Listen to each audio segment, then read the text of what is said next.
Hello, everyone. I'm Elena, and if you're a learner who is past the basics and ready to truly master the art of sophisticated, nuanced conversation, then you've come to the right place. Today, we're going to dive deep into 60 advanced phrases and idiomatic expressions, but with a new level of detail. We won't just learn what they mean, we'll also explore their origins and cultural contexts. Understanding where these phrases come from will not only make them easier to remember, but will also help you use them with perfect precision and timing. This isn't just about memorizing vocabulary. It's about understanding the subtle power of language to express complex ideas, navigate challenging discussions with grace, and build deeper, more meaningful connections.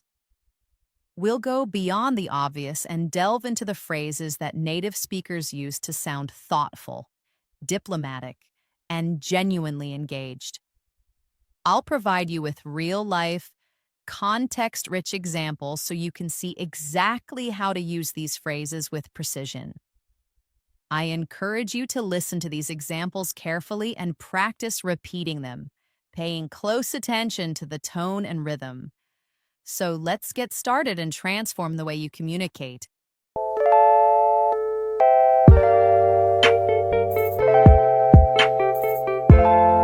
Let's begin with phrases that help you share your perspective with confidence and nuance. Instead of a simple "I think," a more advanced way to introduce your opinion, especially in a professional setting, is to say, "From where I stand," or "My 2 cents on this is." These expressions frame your perspective as just one of many. The phrase "my 2 cents" is believed to have originated from the practice of offering a small, humble amount of money, 2 pennies, to contribute to a cause, implying your opinion is a small but sincere contribution to the conversation. For example, in a meeting, you could say, "From where I stand, the Q3 budget seems a bit optimistic given the current market." Or if you're offering an opinion to a friend, you might say, "My 2 cents on this is that you should follow your passion, regardless of the risk." When you want to acknowledge a point but introduce a contrasting idea, you can use, "I see your point, but let me play devil's advocate here." This phrase has a fascinating origin in the Catholic Church, where an official, the advocatus diaboli, would argue against the canonization of a saint to ensure all possible flaws were considered. It signals that you are challenging an idea for the sake of a more thorough discussion, not because you necessarily disagree. For example, a colleague says, "We should launch the product in Q3." You respond, "I see your point, but let me play devil's advocate here. What if our primary competitor launches first?" A professional and honest way to acknowledge you need more time to consider a question is to say, "I hadn't given that much thought." This is a polite way to say, "I don't know," that shows you are taking the query seriously. For instance, a manager asks, "Have you considered the long-term sustainability of this solution?" And you can reply, "I hadn't given that much thought. I'll need to do some research on that." Sometimes a question is so complex that it deserves a pause. A great phrase for this is, "That's a tough one to unpack." This idiom uses the image of a tightly packed bag or box that needs to be carefully opened and sorted, showing you understand the many layers of the topic. As an example, a friend asks you, "What's the best way to handle a toxic work environment?" And you could say, "That's a tough one to unpack because so many factors are at play." When you're trying to describe a situation that is difficult or overwhelming, a great phrase is, "It's a lot to contend with." The word contend means to struggle or compete against something, giving this phrase a sense of resilience in the face of a challenge. For example, a friend asks you how your new job is going, and you can respond, "It's been a steep learning curve." Honestly, it's a lot to contend with at the moment. Now that we've covered phrases for giving your opinion, let's practice. In the comments below, try using "from where I stand" or "my 2 cents on this is" to share your opinion on a current event or a recent movie you've seen. Expressing agreement and disagreement is a cornerstone of advanced conversation. Instead of just "I agree," you can use a stronger expression like "that's spot on." This phrase comes from archery, where a spot on shot hits the center of the target, meaning something is exactly correct and perfect. For example, a project manager says, "Our primary focus should be on user experience." You can respond, "That's spot on. Our data indicates that's where we're losing customers." To show that an idea is a complete and satisfying solution, you could say, "That pretty much seals the deal for me." This phrase originates from business and law, where a contract is sealed with a wax stamp to make it official and final. It signals that you are convinced by a point and are ready to make a decision. As an example, a salesperson shows you a car with a great warranty. You say, "The price is good, but the unlimited mileage warranty, that pretty much seals the deal for me." If you're in complete alignment with an idea, you can use the phrase, "You took the words right out of my mouth." This is a great way to show strong agreement and a sense of shared understanding. The phrase suggests you and the other person were thinking the exact same thought at the exact same moment. For instance, a colleague suggests an idea, and you can say, "You took the words right out of my mouth. I was just about to say the exact same thing." When you want to share a different opinion politely, you can introduce it with, "I hear you, but I'm inclined to disagree." This acknowledges their point while clearly stating your own. The word "inclined" gives a subtle, polite tone to your disagreement. For example, a friend says, "The new movie was fantastic." And you can respond, "I hear you, but I'm inclined to disagree. The plot was a bit predictable for my taste." Another way to express disagreement is to say, "I'm not entirely sold on that idea." This is a soft way of saying you have doubts. The phrase uses the image of a salesperson trying to convince a customer to buy or be sold on an idea, and you're indicating that the pitch wasn't quite successful. For instance, a friend pitches a startup idea, and you can say, "It sounds great, but I'm not entirely sold on that idea because the market is so saturated." Now, for your next practice prompt, think about a recent discussion you had with a friend or colleague. How could you have used "I hear you, but I'm inclined to disagree" to be more polite? Advanced speakers use subtle phrases to manage the direction of a conversation. When you want to smoothly change the subject, you can use "to pivot to another topic." The word "pivot" comes from sports like basketball, where a player keeps one foot in place while moving the other, allowing them to change direction quickly and smoothly. For example, in a meeting, you can say, "To pivot to another topic, let's discuss the upcoming presentation." When you need to get back to a previous point in a conversation, you can say, "Going back to what you said earlier." This shows that you were paying attention and wanted to revisit a key point. You could say, "Going back to what you said earlier about the product launch, what are the key risks we need to address?" To politely get someone's attention without being rude, you can say, "If I may just interject for a moment."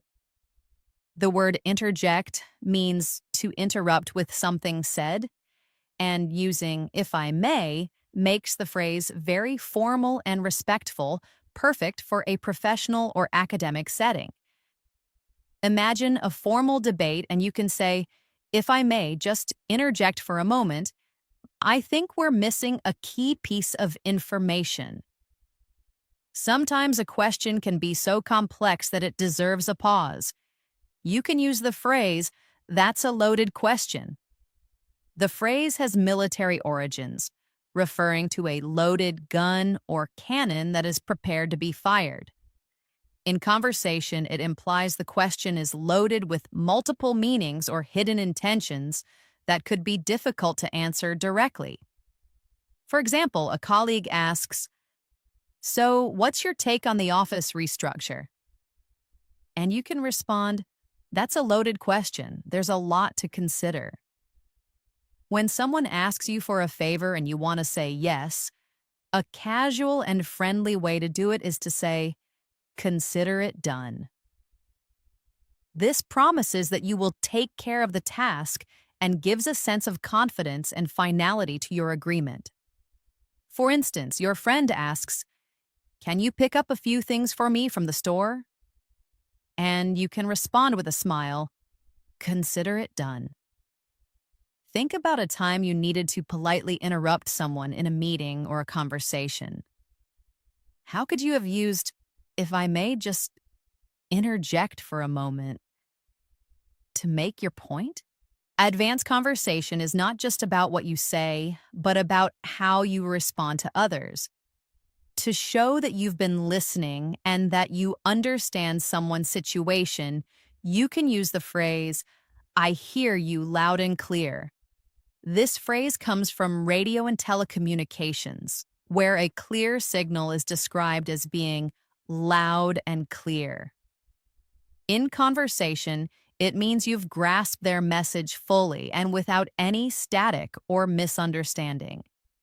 For example, a colleague says, "I'm overwhelmed with all the new responsibilities." And you can respond, "I hear you loud and clear. That sounds incredibly stressful."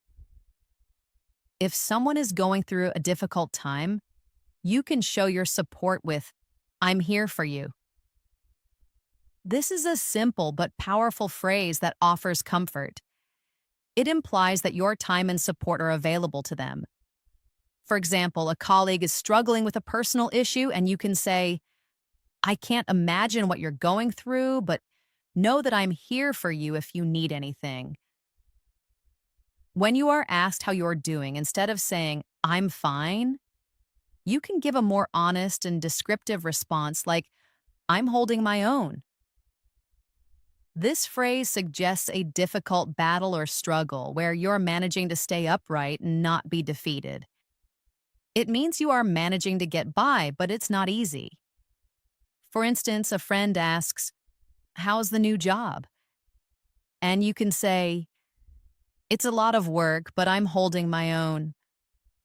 Now, if you want to express a deep-seated feeling that you can't quite articulate, you can use the phrase, "There's something to be said for that." It shows that you respect their point and believe it has value, even if you don't fully agree. For example, a friend says, "Sometimes it's better to just trust your gut." And you can respond, "There's something to be said for that." When you want to acknowledge someone's help in a formal way, you can say, "Your help has been invaluable." The word invaluable means something is so useful and helpful that its value is impossible to measure. It's a much more advanced way of saying, "Thanks for helping me." For instance, after a team finishes a project, you can say, "Everyone's contribution was important, but your help on the data analysis has been invaluable." For your next practice prompt, think about a time someone was struggling. How could you have used, "I hear you loud and clear" to show empathy and understanding? In professional and academic environments, your choice of words is crucial. Instead of saying, "I'll do my best," you can use the more professional phrase, "I'll give it my best shot." The phrase comes from sports, particularly shooting or archery, and gives a sense of determination and effort. For example, a manager asks, "Can you finish this report by Friday?" And you can say, "I'll give it my best shot," When you need a moment to consider your answer, you can say, I need to think that one through. This is a professional and direct way to show that you are taking a question seriously.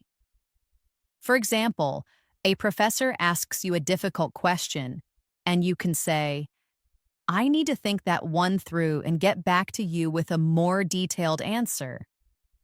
If you need to change a plan or offer a different option, you can say, how about we table that for now? This is a common idiom from formal meetings and parliamentary procedure where a motion is tabled or put on the table to be discussed later. It means you want to postpone the discussion for a later time.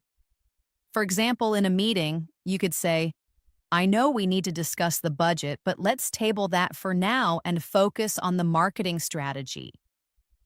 When you need to confirm that a plan or idea is acceptable, you can ask, does that work for you?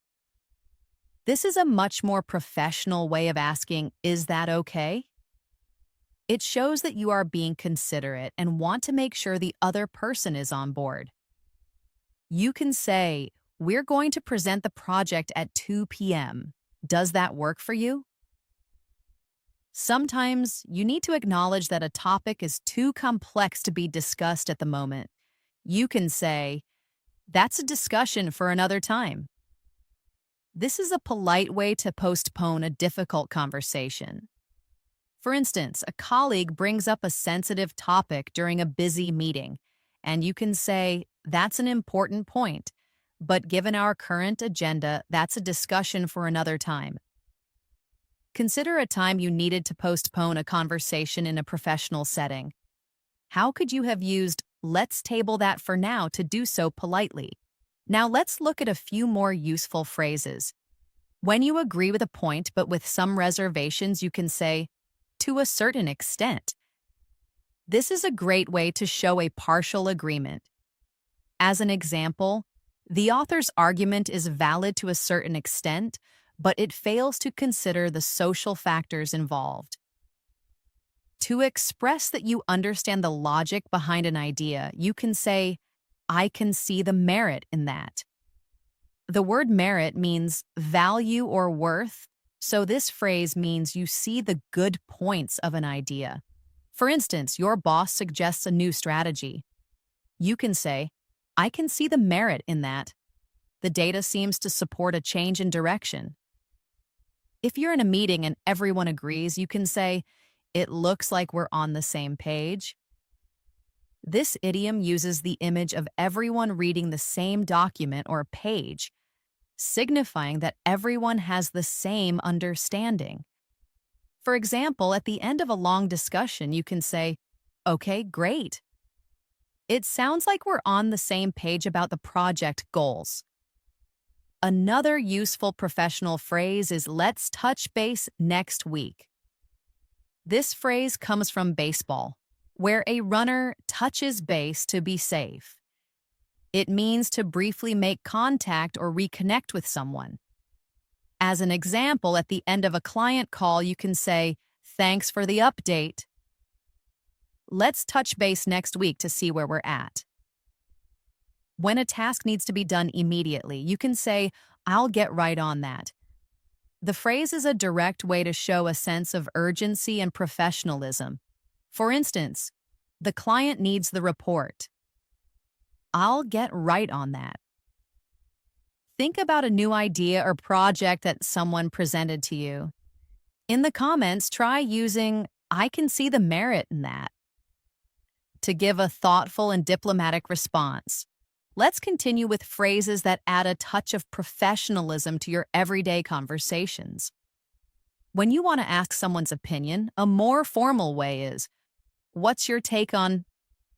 The word take here refers to your personal viewpoint or interpretation of something. For example, we've discussed the new proposal, but what's your take on the timeline? If you're having doubts about a decision, you can say, I'm having second thoughts. This phrase expresses that you're reconsidering a choice you've already made. For instance, we've booked the flights, but now I'm having second thoughts about the destination. To express that you should come back to a topic later, you can say, let's circle back to that.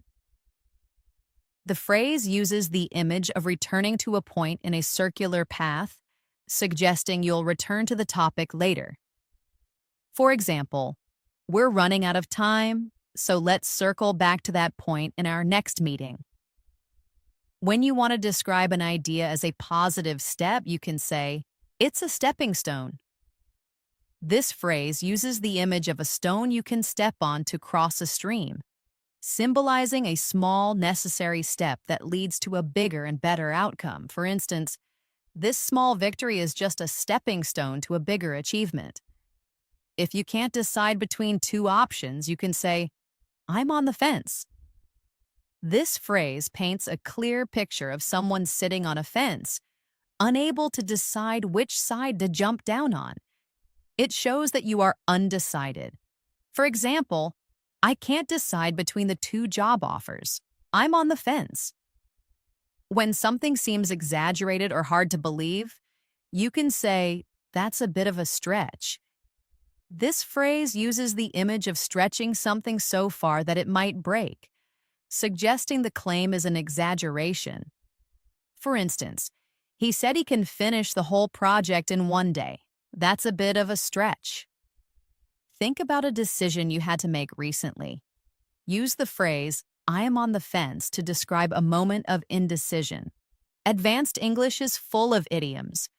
To suggest that something isn't a priority, you can say, let's not get ahead of ourselves. This phrase warns against making a decision too quickly or prematurely. For example, we have a great idea, but let's not get ahead of ourselves. We still need to run the numbers. If a point is not relevant to the main discussion, you can say, that's besides the point. This is a great way to keep a conversation on track. For instance, a friend brings up an unrelated topic. You say, I know, but that's besides the point. We need to focus on what we're doing for dinner. When you can't remember something, you can say, I'm drawing a blank. This phrase is believed to have originated from a lottery system or a written test, where drawing a blank meant getting no prize or not being able to fill in the answer. For example, I can't remember her name. I'm drawing a blank. If a situation is completely different from what you're used to, you can say, that's a whole different ballgame. The idiom comes from sports, where a new game or ball game has completely different rules and circumstances. For instance, working from home is challenging. The office environment was one thing, but this is a whole different ballgame. To express that you don't like something, a more polite way to say it is, it's not my cup of tea. This is a classic British idiom that uses the image of someone's personal preference for tea. It's a gentle way to express dislike without being harsh. For example, I'm not a big fan of horror movies. It's not my cup of tea. When you want to start a serious discussion, you can say, let's get down to business. The phrase has a straightforward professional connotation, signaling that it's time to stop small talk and begin work. For instance, thank you all for coming. Now let's get down to business. Try to think of something you recently forgot. How could you have said, I'm drawing a blank to describe it? Let's look at some phrases for different contexts. When you need to clarify something, a professional way to do it is just to clarify. For example, just to clarify, we're presenting at 10 a.m. and not 11 a.m. To summarize something, you can say, in a nutshell. The idiom uses the image of something small enough to fit inside a nutshell, implying a concise and brief summary. For instance, so in a nutshell, the meeting was productive and we're moving forward with a new plan. If you need to get an opinion from your team, you can say, let's run it by the team. This phrase uses the image of running an idea past others for their feedback. For example, that's a great idea. Let's run it by the team to get their thoughts. To inform someone that you'll keep them updated, a good phrase is, I'll keep you in the loop. This idiom uses the image of an information loop, suggesting you'll include them in the ongoing exchange of information. For instance, I'll have a meeting with a client this afternoon. I'll keep you in the loop. When a situation is beneficial for everyone, you can say, it's a win-win situation. This phrase, popular in business and negotiation, implies that all parties involved will benefit.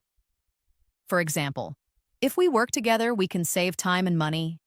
It's a win-win situation for everyone.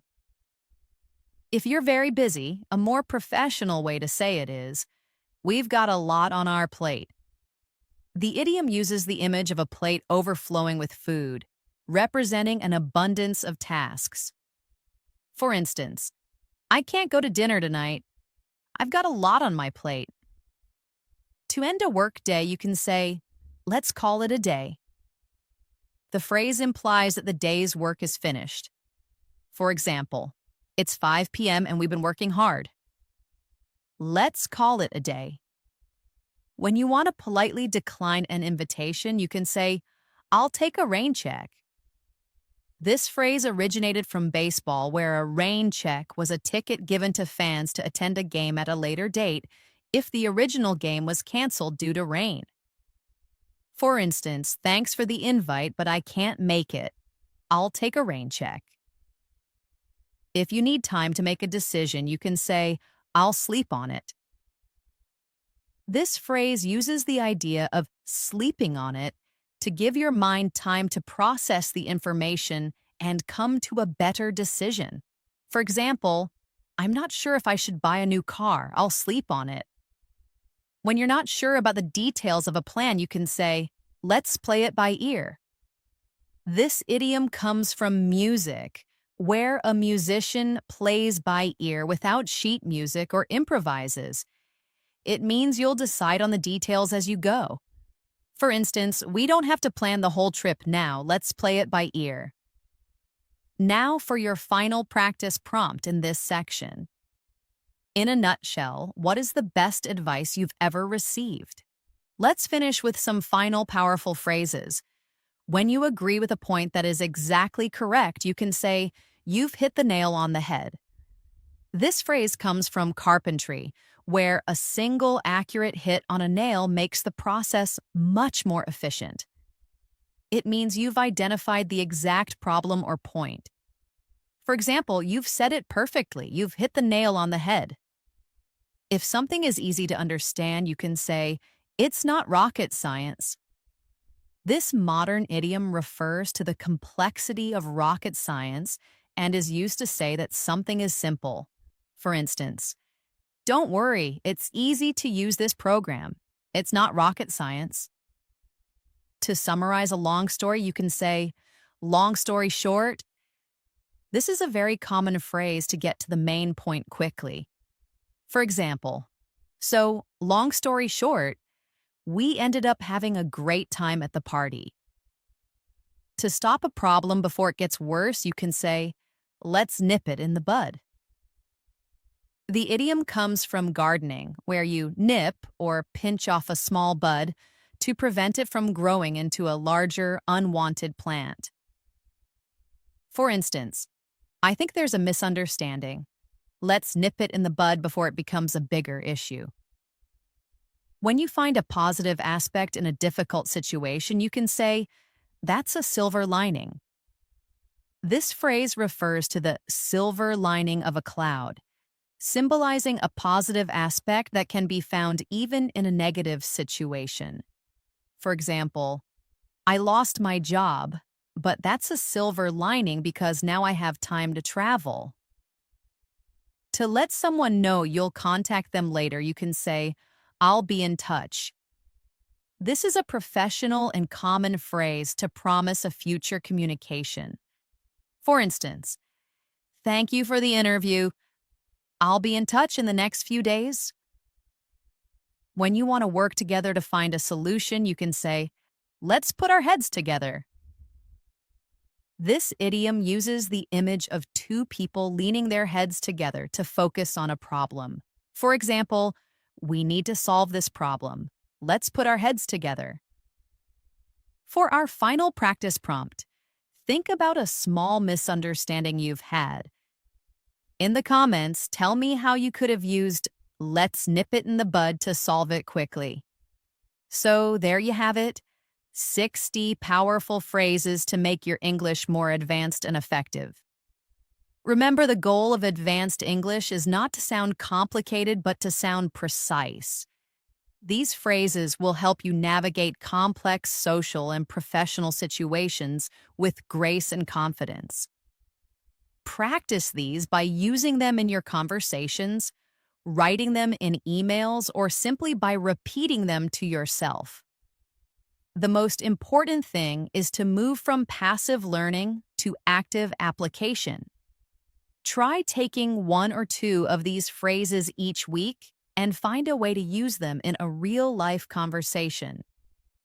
Pay attention to how native speakers use these phrases and try to mimic their intonation and timing. Every small effort you make brings you closer to your fluency goal. If you found this video helpful, make sure to subscribe to our channel, English in Moments, for more conversation tips, listening practice, and vocabulary building. I'm Elena, and it's always a pleasure to help you grow your English step by step. I'll see you in the next video. Until then, keep practicing and keep speaking.